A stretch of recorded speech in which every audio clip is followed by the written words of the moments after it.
Bonjour et bienvenue dans les tutoriels C2A. Dans ce tutoriel d'introduction et en particulier dans cette première partie, je vais vous présenter l'interface de C2A et en particulier la barre d'outils et je vais montrer comment utiliser la boîte de dialogue des options. Il y a 4 zones principales dans la fenêtre C2A. Tout d'abord la carte où s'affiche la vue courante, le menu en haut de la fenêtre avec la barre d'outils qui regroupe un certain nombre de raccourcis vers des options et des fonctions de C2A. Sur la partie gauche, une zone de commande où l'on peut par exemple rechercher rapidement un objet ou définir un champ par ses coordonnées. Et enfin une zone où s'affichent des informations sur l'objet identifié dans la carte.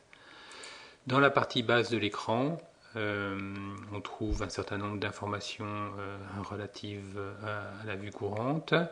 Ici, deux diodes qui indiquent l'état du filtre de magnitude sur les étoiles et les objets du ciel profond, la date courante de la carte, le lieu d'observation, la phase de la Lune, et ici aussi quelques contrôles pour ajuster la taille des disques des étoiles et pour régler le filtre de magnitude sur les étoiles. Ici, en bas à droite, se trouvent les coordonnées du point courant qui est indiqué par le curseur dans la carte. Si vous faites un double-clic sur cette zone, vous passez en coordonnées alt-azimutales. À nouveau un double-clic, vous passez en coordonnées équatoriales. Vous remarquerez que l'état des filtres sur les étoiles et les objets du ciel profond, en termes de magnitude, ces deux filtres sont indiqués en permanence ici en bas à droite. En haut et à droite de la carte, vous voyez que l'on indique la base de données courante d'étoiles et la base de données courante d'objets du ciel profond. On verra dans une autre partie du tutoriel comment changer la base de données courante. Voyons maintenant la barre d'outils. Cette barre d'outils est située en haut de l'écran. Comme vous le voyez, il existe de nombreux raccourcis vers des fonctions et des options de C2A. L'outil peut être le bouton le plus communément utilisé est probablement celui-là, puisqu'il permet d'afficher ou de cacher la base d'étoiles courantes. On a une fonction similaire pour les objets du ciel profond ici, et enfin pour les objets du système solaire. Ces deux boutons servent à afficher ou à cacher les trajectoires des objets du système solaire ou les astéroïdes et les comètes qui auront été préalablement chargés dans C2A. Je reviendrai dans un autre tutoriel sur les catalogues utilisateurs et les catalogues dynamiques. Un certain nombre d'éléments importants dans les vues sont accessibles au travers de cette série de boutons dans la barre d'outils. Ici par exemple l'affichage du méridien, l'affichage des lignes de constellation, l'affichage des noms des constellations, de la Voie lactée, de l'horizon et de l'écliptique. Il est possible de zoomer en avant et en arrière à l'aide de ces deux boutons. Et enfin, ce bouton permet l'affichage de la grille, que ce soit une grille de type azimutal ou équatoriale. Si vous voulez changer les boutons dans la barre d'outils, il suffit d'aller dans Outils, barre d'outils principale.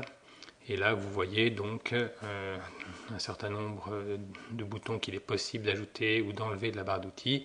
Et si vous cliquez sur un de ces boutons, vous en avez une description rapide dans cette zone juste en dessous.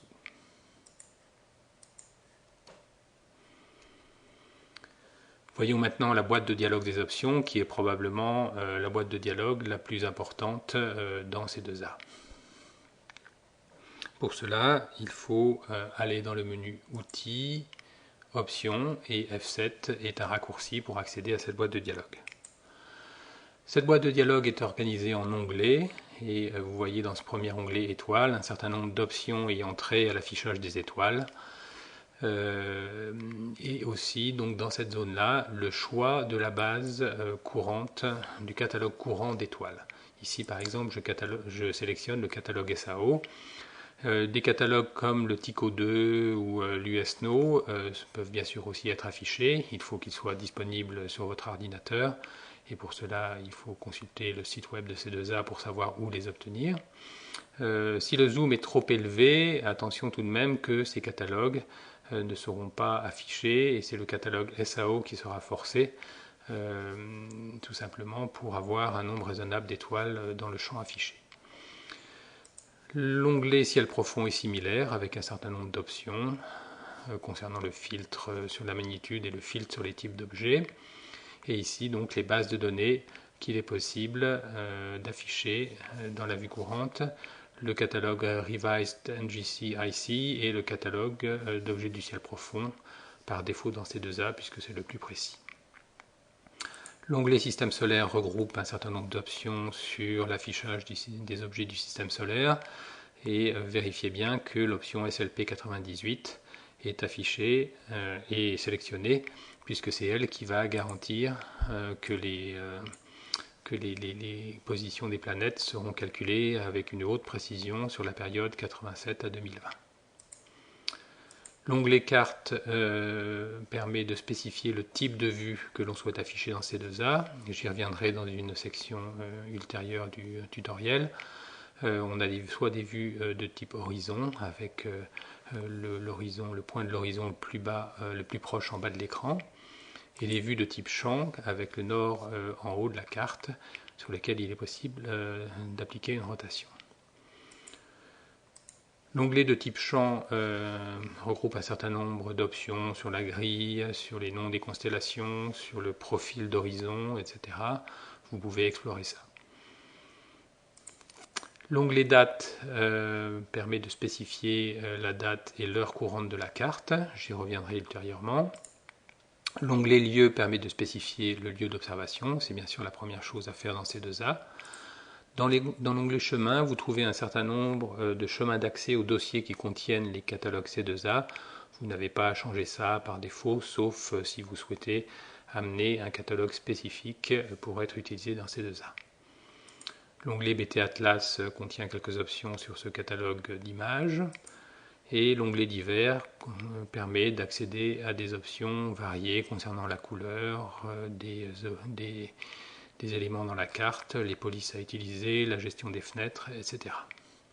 Une fois que vous avez changé des options, vous pouvez cliquer le bouton Appliquer et dans ce cas-là, la fenêtre d'options n'est pas fermée si vous souhaitez faire d'autres changements. Et le bouton OK permet d'accepter les changements et de fermer la boîte de dialogue des options. Voilà pour notre première partie de ce tutoriel d'introduction à C2A, la suite dans la seconde partie.